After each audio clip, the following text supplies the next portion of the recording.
One of my goals was to incorporate more vegetables into my food this year. So that's why I'm showing you how to make tortellini minestrone, which is so amazing. It tastes like a warm hug and is the ultimate comfort food. We're going to start with a touch of avocado oil in the pan, then chopped carrots, some onion, we'll add more later, and then we're going to start chopping our vegetables. We're going to do 2 zucchini and a squash. Or is it 2 squash and a zucchini?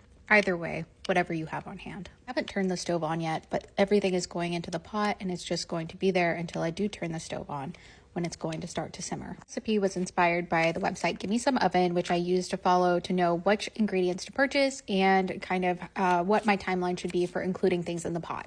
I think it was a good guide for me to know what to do as someone who's never made a minestrone before, and I was able to also put my own spin on it. In addition to everything that is on the website, I added some tomato bouillon. I just used the tomato paste that I had on hand, which I think was about half a can. And then I also added a can of diced tomatoes instead of whatever kind of tomatoes that the website said to use. It's all I had, so it's what I used. I also added this Italian bread dipper seasoning, which I think is amazing and is of course great for dipping bread, but I also like to put it in my Italian dishes. Once the broth has been added, I'm going to let it simmer until it's boiling, which is maybe about 20 minutes. I completely forgot about the celery until everything was already mixed together with the broth, so I quickly chopped that and tossed that in there too. Then I added a can of red kidney beans, juice and all, and just mixed it all together. This is what it looks like when the lid's gonna go on it and let it boil. After it comes to a boil, I'm going to add the tortellini, which I had from the freezer. I just added as many as I had in the freezer, which was maybe half of a Texas-sized bag from HEB.